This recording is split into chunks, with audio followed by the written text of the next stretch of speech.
Congo Avenir. Mokaya Bako.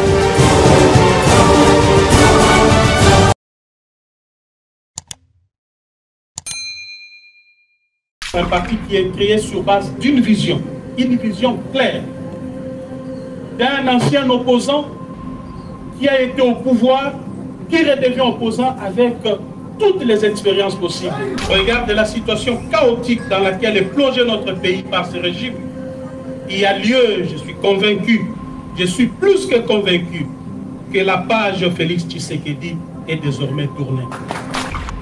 Il est temps de sauver le bateau Congo avant qu'il ne chavire complètement avec son commandant de bord, qui le fait naviguer sans boussole ni repère. Nous devons imposer une révolution contre la prédation et l'amateurisme au sommet de l'État. J'aimerais bien, parce que j'étais même chantre de la conservation du pouvoir par l'UDPS jusqu'au retour de Jésus-Christ. C'est moi qui le disais. Mais je ne le dis pas par des mécanismes frauduleux. Il n'y a qu'un seul mécanisme pour conserver le pouvoir, c'est rencontrer les besoins du peuple. Accomplir la partie de son contrat. Je lui ai dit, Monsieur le Président, je suis actuellement chef du parti. Tout ce que moi je vous demande, donnez-moi le bilan. Aux prochaines élections, je vous donne une majorité. Congo Avenir. Mokaya Bako.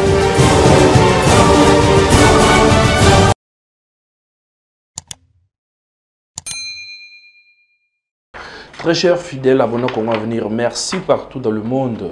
Ici Kao Bozwaka, mon mécène, habitude ya Kolanda Biso, cela dépend des heures que vous nous suivez. Bonjour ou bonsoir, Toïl, sous la présence Nabino. Merci pour la confiance faite à notre chaîne YouTube Congo Avenir. Merci pour vos abonnements, vos partages de nos vidéos, ainsi que vos suggestions à notre chaîne YouTube Congo Avenir.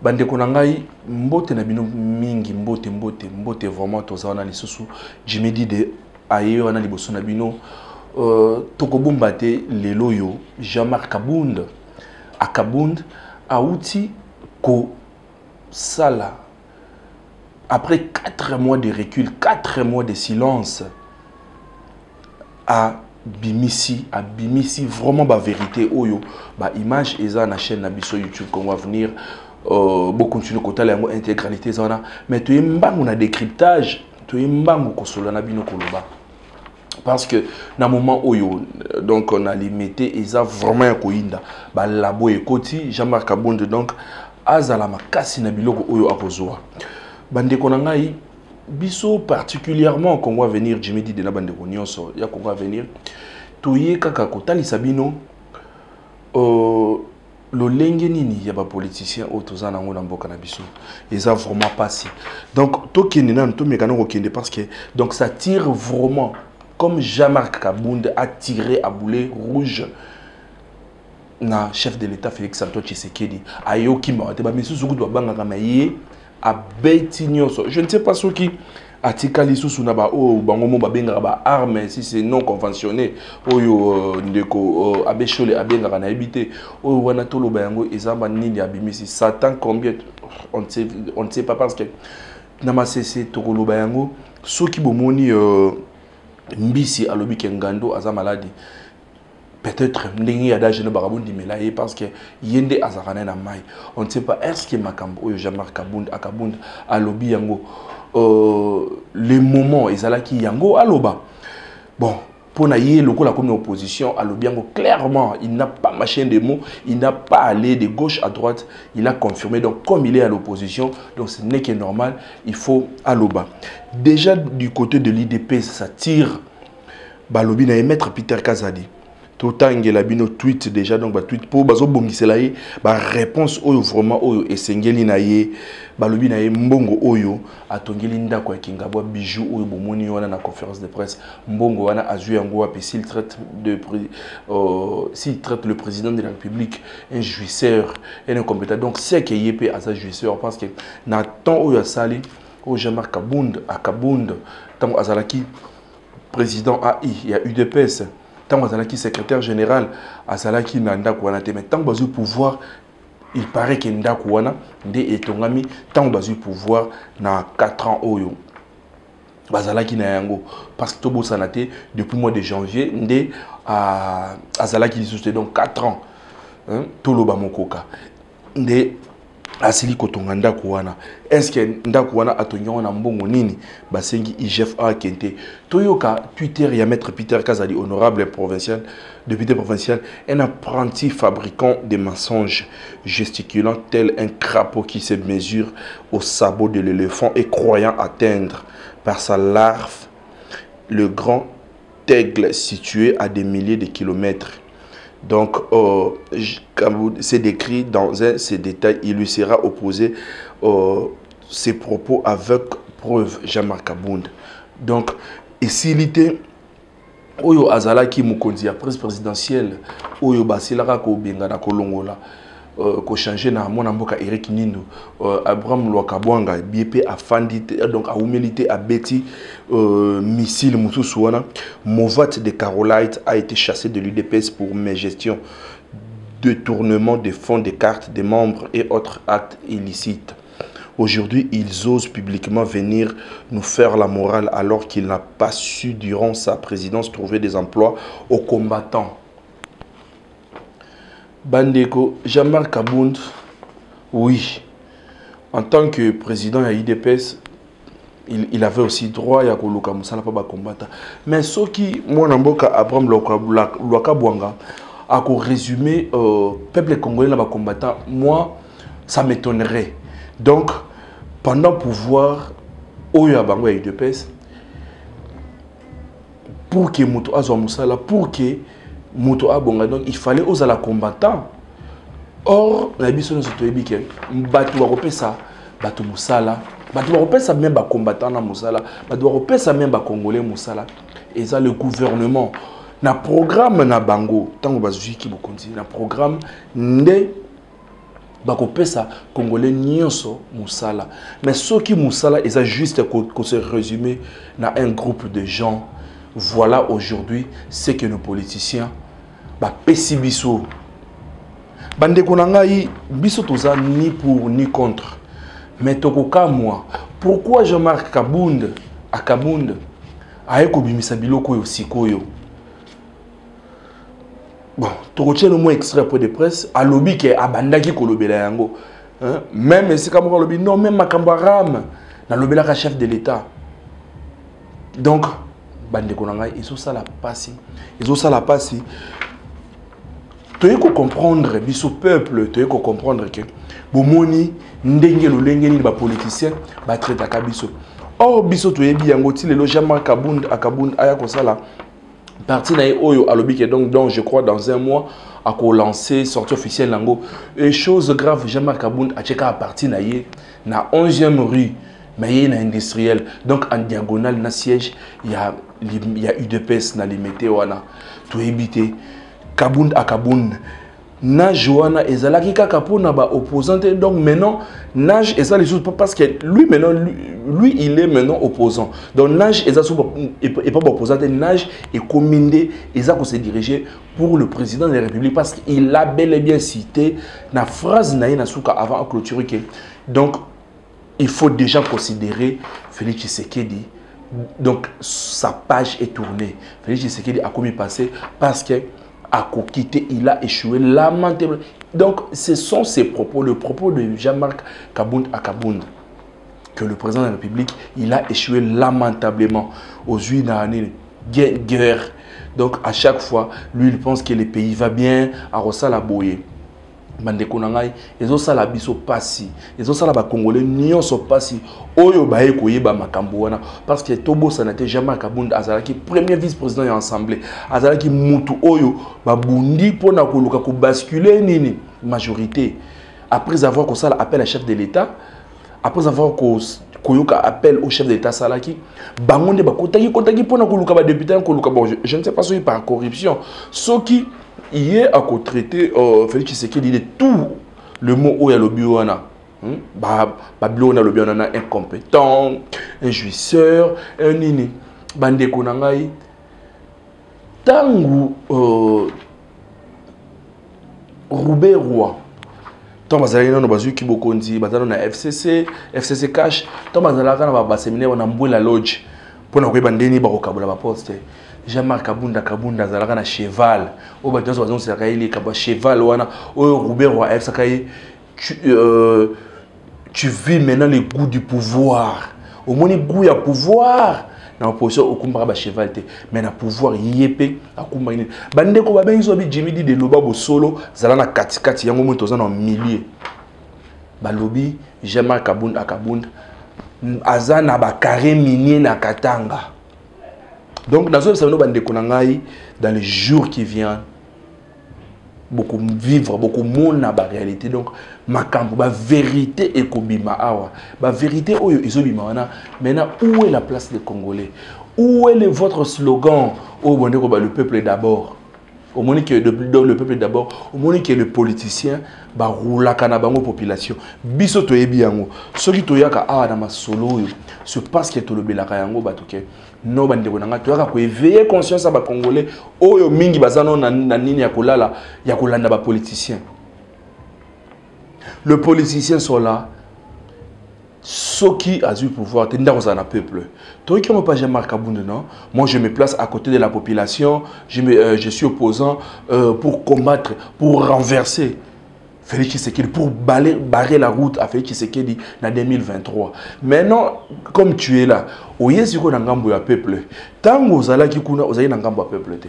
Premier vice-président, président à UDPS, tu n'étais pas à côté du peuple. Il y a encore des peuple au bino, politicien, vigilant. Moi, je suis là pour vous éveiller la conscience. Et ça, ça passé. Congolais au lobby, à vivre à moins $1 par jour. Les lieux la vie, donc fait qu'empirer, malgré que Makambo est belé et mais na une situation ils a passé Makambo ils a vraiment passé.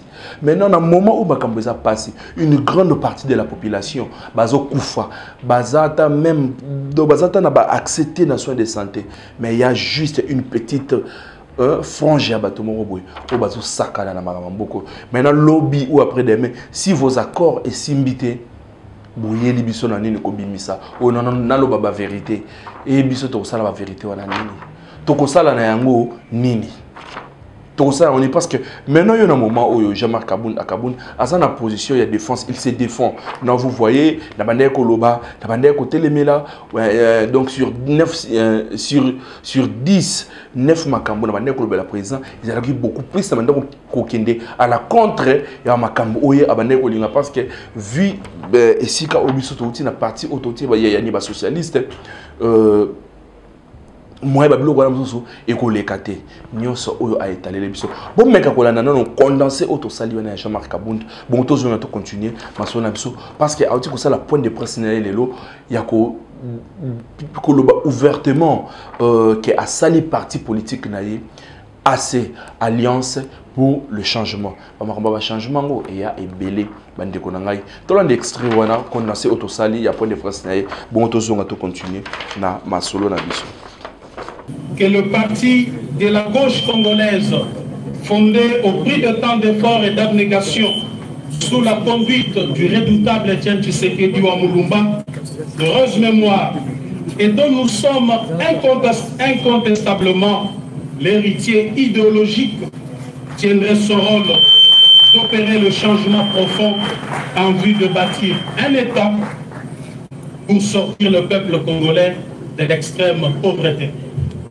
Hélas, à l'absence d'une vision claire dans le chef du président Félix Tshisekedi, pour faire décoller le Congo, nous assistons malheureusement à des tâtonnements et des essais-erreurs dans tous les domaines de la vie nationale. Aucun projet concret n'a été finalisé alors que les caisses de l'État saignent jour et nuit. En contradiction des principes sacro-saints et inviolables qui caractérisaient notre orientation politique en matière de gestion de la chose publique, dont le socle est la bonne gouvernance et la redevabilité. Les promesses irréalisables sont considérées désormais comme mode de gestion. Le mensonge, la manipulation comme vision de gouvernance, les détournements des deniers publics et la corruption comme mode d'exécution de projets. Tous les échecs constatés sont la faute des autres. Une véritable fuite en avant et un mensonge d'État. Le peuple est désormais face aux dirigeants irresponsables. L'absence des mesures rationnelles d'encadrement de la gratuité de l'enseignement fondamental, bien entendu, fait chuter la qualité de l'éducation nationale, alors que l'accès aux soins de santé primaire de la population devient un cauchemar sous le régime des jouisseurs. Mesdames et messieurs, nous avons à son temps demandé la réduction du train de vie des animateurs des institutions. Cette réduction cadre avec la vision socialiste qui devrait guider toute action politique d'un régime dirigé par, entre guillemets, un tshisekédiste. L'absence du leadership politique responsable au sommet de l'État a exposé le pays à une diplomatie de complexe et de complaisance sans anticipation aucune. Des multiples voyages diplomatiques n'ont réussi à convaincre aucun chef d'État et de gouvernement en faveur de différentes causes de notre pays. Mes chers amis, vous allez constater avec moi que les divergences de vues et persistantes étaient des tailles entre moi et le président Félix Tshisekedi. C'est comme ça qu'en ce jour, devant vous, je lance un appel au peuple congolais, à tous ceux qui avaient cru dans le combat d'Étienne Tshisekedi, de se mobiliser pour barrer la route à ce régime des irresponsables jouisseurs qui se définit comme antithèse du tshisekédisme. M. Tshisekedi doit désormais savoir que cette manœuvre ne passera pas. Et je m'engage personnellement à affronter aux côtés du peuple cette machination. Parce que, au regard de la situation chaotique dans laquelle est plongé notre pays par ce régime, il y a lieu, je suis convaincu, je suis plus que convaincu, que la page Félix Tshisekedi est désormais tournée. Il est temps de sauver le bateau Congo avant qu'il ne chavire complètement avec son commandant de bord qui le fait naviguer sans boussole ni repère.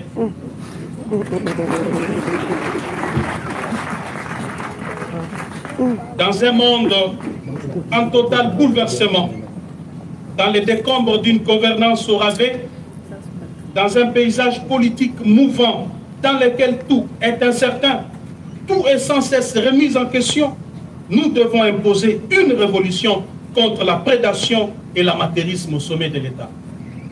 J'aimerais bien, parce que j'étais même chantre de la conservation du pouvoir par l'UDPS jusqu'au retour de Jésus-Christ. C'est moi qui le disais. Mais je ne le dis pas par des mécanismes frauduleux. Il n'y a qu'un seul mécanisme pour conserver le pouvoir, c'est rencontrer les besoins du peuple. Accomplir la partie de son contrat. Je lui ai dit, Monsieur le Président, je suis actuellement chef du parti.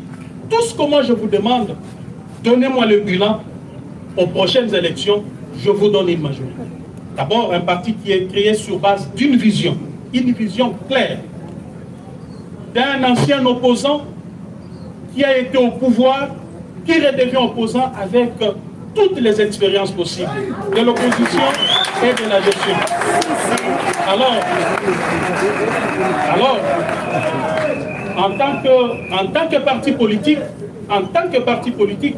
notre objectif serait de conquérir le pouvoir pour concrétiser notre vie. Wana Bossi Kolanda, juste condenser ma propos où est terrible. En tant que journaliste, différence est à ma propos où Jean-Marc Kabunda lobby na où Pero Loire à Lobaki. Pero Loire à Lelo Azali ce soir était famille naïe, sa femme et ses enfants façon Bazaleli azo manqué bananaï. C'est parce qu'il avait crié tout haut à Lobaki yango. Donc surtout zuit ou nuancé, c'est que Jean-Marc Kabunda lobby na où Pero Lobaki. C'est la même chose. Tu éviter lobby. Donc, azala makasi ceux qui ba makamboye lié. Et puis il est déjà aza komi beta tolo. À lobby yango a outil dans position, azaki na pouvoir Donc ayebi babundai pona ko zo poste, babundai pona ko conquérir le pouvoir. Et ayebi ndenge nini asala ba énergie oyo et ako sala tout pour renverser Félix Tshisekedi. Quand il dit que non, Félix Tshisekedi était danger au sommet de l'État, Félix Tshisekedi n'était pas préparé. C'est un amateur, c'est un juste, je ne sais pas. Biso sala so pasi bande kunangai. Ezo sala so pasi na niveau bazalaki, na ndenge bazalaki. Okomona malgré Félix Tshisekedi était le président. Ceux qui activités sur l'euro boezali, au ka façon koya et pas Kabunda et pas Augustin Kabuya, façon ko sola na bango. Mutu akobundisa yo, izaka ka mwana na yo oyo, ozalaki na ye na ndako. Mwana nous aine na ndako, muta bien oyo akobundisa yo, ye wana Kabila ba kamere nde babundisa ki ye, ba Moïse Katumbi bazale na ye nde babundisa ki ye. Mais to ka moté pour un politicien, c'est toujours comme ça. Il y a on to vivaka. Lobi do dire ko vivre awa réconciliation de ba Katangit, Moïse Katumbi na Joseph Kabila, c'est après c'est 10 ans. Après 10 ans, ceux qui 10 ans, ndebe sous copé ça na mbote. Lobi pe, même Kabunde ndenge ba kabwani le loyo azolo bango, il déclare tout haut.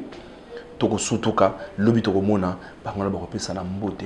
Mais ils en est pas si na Congolais, da peuple oyo akoma marche, ba marche ya ba politicien. So kaza na besoin akene na premier niveau, à autre de chaussée, peuple azana azo matélé malembe, de ba marche au et servara bango, à l'ongosi keza, basani ba traverser. Peuple pas sindé et ça na peuple wana, na peuple parce que il ko ba keno peuple mokonzi, ba utilisaka, ba sale la rango pour na ko masquer peuple, pour na ko utiliser peuple. Or en réalité, et ça makambo wana te. Donc il a déclaré ouvertement la guerre à Félix Tshisekedi. Donc et ça a passé au biso toujours pour la population. Parce que makambo au Kabund à lobby, en français ce sont des secrets polichinelles. Donc azala qui nakati.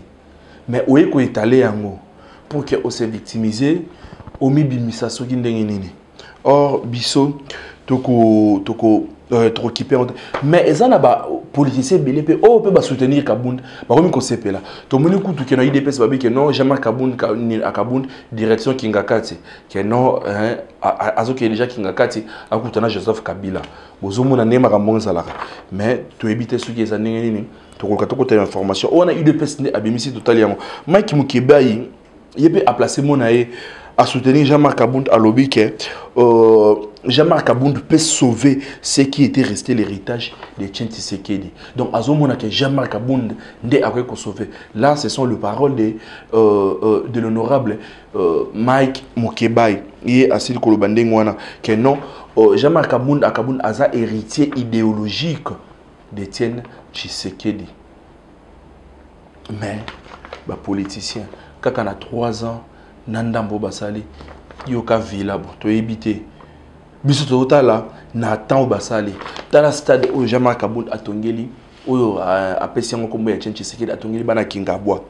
Donc, na moment wana, est-ce que Jean-Marc Kabund a Kabund nzela ou yo aponi et ko Simba to et ko Simba te parce que na UDPS ba mbalo barayango à part UDPS ndé et foulaka fils mkoko le grand état barayango UDPS ndé et foulaka ba onos ba na UDPS bazara na moto mais ceux qui balongwe moto na bango et silaka. Est-ce que pour Jean-Marc Kabund sera le contraire pour to yebi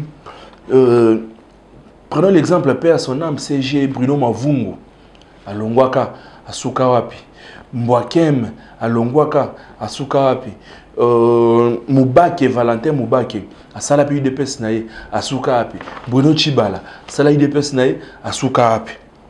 Est-ce qu'il y a Jean-Marc Kabund à Kabund et qu'au Simba pour dans toutes choses, dans tous les cas, il y a toujours des exceptions.